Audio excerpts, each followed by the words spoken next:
शांति सभी भाई बहनों को।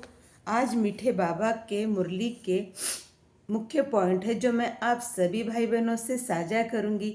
बाबा ने कहा है, मीठे बच्चे याद की यात्रा में रेस करो तो पुण्य आत्मा बन जाओगे, स्वर्ग की बादशाही भी मिल जाएगी। फिर बाबा ने कहा, ब्राह्मण जीवन में अगर अतीन्द्रिय सुख का अनुभव नहीं होता तो इसका क्या कारण है। फिर बाबा ने उत्तर दिया है, हो सकता है कि तुम्हारे अपने आप में कुछ ऐसे सूक्ष्म कर्म हो रहे हैं जिससे आपको अति इंद्रिय सुख की भासना नहीं होती। फिर निराकार शिव भगवानुवाच, बाबा ने कहा है, अनेकों नाम रूप से मुझे इस भक्ति मार्ग में पुकारा जाता है। तो बाबा आकर बताते हैं कि एक मुझको याद करो तो मेरी याद से तुम संपूर्ण पावन बन जाएंगे। बाबा कहते हैं, जैसा बाप का नाम फलाना फलाना है, जैसे आपका नाम फलाना फलाना रखते हो, जैसे संगीता को तुम सीता नहीं कह सकते, अगर तुम संगीता को सीता कह के बुलाओगे तो क्या मैं सुनूंगा?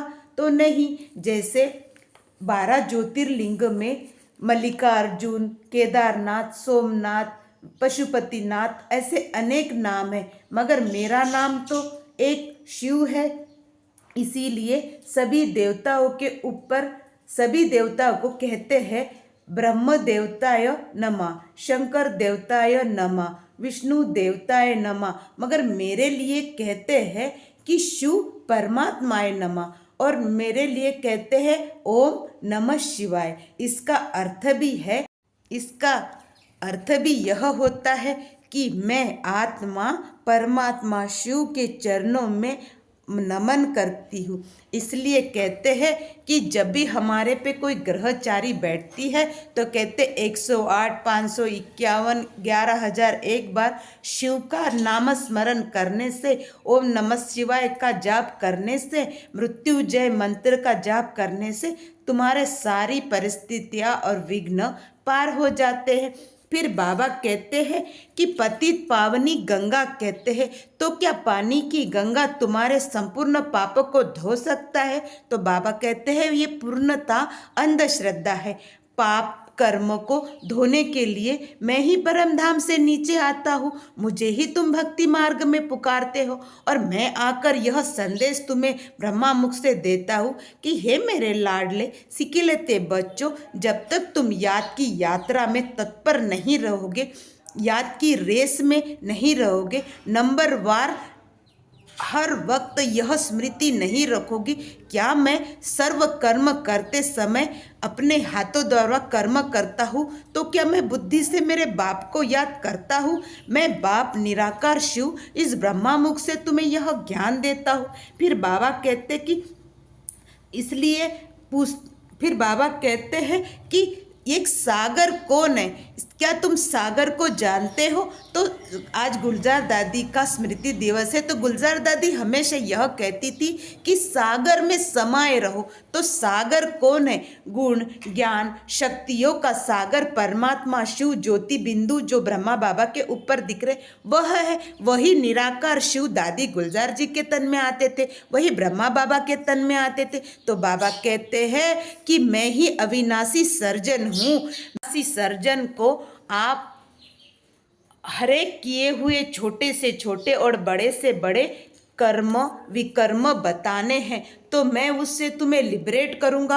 अगर तुम मेरी राय नहीं लोगे, छोटे छोटे किए हुए पापों को स्वीकार नहीं करोगे, आप अपने बुद्धि से मुझे याद नहीं करोगे, तो तुम्हारी आत्मा पे जो जंग लगा है विकारों का, उससे तुम कैसे मुक्त हो पाओगे? फिर बाबा कहते हैं कि तुम राधा कृष्ण लक्ष्मी नारायण राम सीता यह जो नाम जोड़ रखे हैं तुमने, दोनों को एक कर रखा है, यह दोनों पार्ट अलग अलग है। लक्ष्मी ने अपने नंबर वार पुरुषार्थ अनुसार प्रारब्ध भोगा, राधा का कर्म अलग है, कृष्ण का अलग है। वैसे ही लक्ष्मी नारायण दोनों अलग अलग रूप है। लक्ष्मी नारी है तो नर नारायण नर है, कहते भी है नर ऐसी करनी करे नर सो नारायण बने, नारी ऐसी कर्म करे जो नारी सो लक्ष्मी कहे। वैसे ही यह ब्रह्मा बाबा ने इतने अच्छे कर्म किए, बाप ब्रह्म शिव बाबा के समान बने। वैसे ही बाबा कहते हैं कि तुम भी अपने संपूर्ण कर्म करते समय यह स्मृति रखो, क्या मेरे संपूर्ण कर्म बाप समान हैं? क्या मैं श्रीमत को फॉलो करता हूँ? क्या मैं छोटी सी छोटी कर्म करने के लिए बाप से राय लेता हूँ, पूछता हूँ क्या बाबा मैं यह कर्म करूँ? बाबा कहते तुम्हें कहीं भी जाना हो तो क्या तुम मेरे को लेके जाते हो? फिर बाबा कहते हैं मंजिल बहुत ऊंची है, तुम्हें पुरुषार्थ से अपना प्रारब्ध प्राप्त करना है। बाबा कहते हैं पल पल अविनाशी सर्जन की राय लेते चलो और देह देह अहंकार से भी मुक्त रहो, क्योंकि तुम अभी भी देह अभिमानी हो। देह अभिमान होने के कारण तुम बाप के पास आते नहीं, अपने पाप कर्म बाप को छुपाते नहीं, तो फिर सारे विकर्म तुम्हें यहाँ भोगने पड़ेंगे। जैसे कि कोई डिफेक्टिव पीस जन्म लेता है, मतलब डिफेक्टिव आत्मा जन्म लेती है, तो किसी के हाथ नहीं होते, किसी के पैर नहीं होते, कोई काला होता है, कोई सुंदर होता है, कोई मोटा होता है, कोई पतला होता है, कोई संपूर्णता सुंदर होता है, मतलब सर्वगुण संपन्न। तो क्या ये मैं जन्म देता हूँ? बाबा कहते हैं तुम जो 84 जन्म कर्म करते हो, अच्छे बुरे सही गलत, घृणा नफरत ईर्ष्या द्वेष, जिसके प्रति जैसा भाव रखते हो वैसे एक्सप्रेशन तुम्हारे चेहरे चलन बोल वाणी से दिखाई देते हैं, और उसके संपूर्ण कर्म तुम्हें इस लास्ट जन्म में संगम युग कलयुग में आकर भोगने पड़ते। मगर बाबा कहते हैं जैसे तुम संगम युग में आते हो और मुझसे जन्म लेते हो तो मेरा संपूर्ण वर्षा तुम्हें मिलता है। मतलब इसमें स्त्री या पुरुष की बात नहीं है, इसमें है आत्मा आत्मा की बात। तुम आत्माएं हो और मैं परमात्मा हूँ, मैं ज्ञान गुण शक्ति हूँ, मैं परम हूँ। मगर जब तुम मेरे बच्चे हो तो तुम्हें संपूर्णता नंबरवार वर्षा मिलता है सतयुग के बादशाही का, और तुम मेरी याद से ही सतो प्रदान से तमो प्रदान से सतो प्रदान दुनिया में जाने का पुरुषार्थ करते हो। और बाबा ने आज गीता के बारे में कहा है कि सर्वशास्त्र शिरोमणि एक गीता है। तो क्या गीता कहते हैं कि श्री कृष्ण ने लिखी? मगर बाबा कहते हैं कि गीता में एक श्लोक है, यदा यदा ही धर्मस्य गौलिन भर्ति भारत अभ्युत्थानम अधर्मस्य सृजान्याम। मतलब इसका अर्थ है जब भी इस सृष्टि पर अति परमात्मा ग्लानि होता है, मतलब परमात्मा को ठीक कर भीतर नाली खोले में ठोक देते, कुत्ते बिल्ली हर जीव में परमात्मा, कहते हैं आत्मा सो परमात्मा। तो क्या मैं आत्मा अच्छे कर्म कर रहा हूँ? अगर मैं आत्मा सो परमात्मा होती तो मैं सर्व कार्य संपूर्णता स्वच्छ शुद्ध और निर्मल करती। बाबा कहते हैं कि तुम्हारा चेहरा इतना निर्मल हो, वाणी इतनी शुद्ध हो कि तुम्हारे चेहरे से परमात्मा झलकता रहे। तो क्या हर मनुष्य आत्मा के चेहरे से परमात्मा के दर्शन होते हैं? तो नहीं होते। अनेकों मूर्तियों के पास तुम माथा टेकने जाते हो तो क्यों जाते हो? क्योंकि उनके कर्मों से शुद्धता सच्चाई झलकती, इसलिए उन मूर्तियों के सामने उन संतों के आगे तुम अपने चरणों को अपने मस्तक को झुकाते हो। मगर बाबा कहते हैं कि इस सृष्टि का पूर्णता उद्धार करने के लिए जीव जंतु पशु पक्षी आसमान धरती जल वायु अग्नि संत सभी का उद्धार करने के लिए मैं इस धरती पर आकर इस पीछे जो ब्रह्मा बाबा बैठे इनको अपना आधार बनाकर इनके द्वारा इस सृष्टि की स्थापना करती हूँ, और इनके द्वारा ही यह गीता का ज्ञान देती हूँ। क्योंकि श्री कृष्ण ने तो गीता में संपूर्णता दिखाया है। महाभारत में उनका जन्म है, मृत्यु है, बालपन है, उनका रास लीलाएं है। तो क्या गीता ने श्री कृष्ण गीता कब लिखी? उन्होंने तो पूर्ण जीवन अपना कर्म किया, तो उन्होंने गीता कब लिखी? इसलिए यह पूर्णता झूठ है। कोई माने या ना माने, एक दिन सबको मानना ही पड़ेगा कि इस सृष्टि का रचयिता परमात्मा शिव है। फिर बाबा फिर बाबा ने आज निर्मला दीदी का मिसाल दिया है, जो डॉक्टर है और मुंबई में रहती है।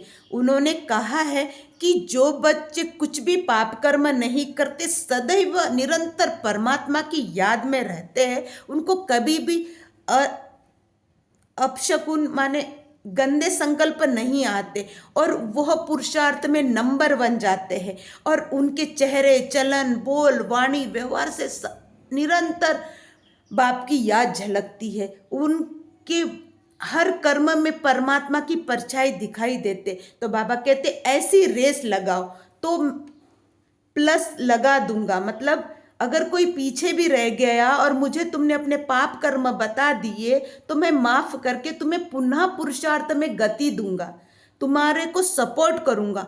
तो बाबा कहते कि तुम पुरुषार्थ में जब भी हिलने लग जाओगे, परिस्थितियों का सामना करोगे, तो मैं हमेशा तुम मुझे अपने साथ पाओगे। मगर कब? जब द्रौपदी ने अनेकों को पुकारने के बाद भी कोई नहीं आया, तो श्री कृष्ण इंतजार कर रहे थे ना कि अभी मुझे पार्वती द्रौपदी पुकारेगी। वैसे ही बाबा कहते हैं सबसे पहले अगर मुझे पुकारोगे तो मैं तो तुम्हारे पीछे ही खड़ा रहता हूँ, मगर तुम पीछे देखते ही नहीं, सदैव अपने अहंकार में आगे चलते रहते हो और सारे दुष्कर्म कर लेते हो, फिर मुझे याद करते हो। तो इसलिए बाबा ने कहा है निरंतर मेरी याद, मतलब गाना है कि तेरी याद का अमृत पीते हैं, तेरी याद में जीते हैं बाबा, तेरी याद का अमृत पीते हैं। यही आज के मुरली के मुख्य पॉइंट थे, बाप की याद और बाप का वर्षा, कि बाप की याद की रेस लगाने से तुम उस ज्ञान का अमृत और बाप की याद का अमृत पी पाते हो। ओम शांति। सभी भाई बहनों को सदैव स्वस्थ रहे, मस्त रहे और बाप की याद का अमृत पीते रहे।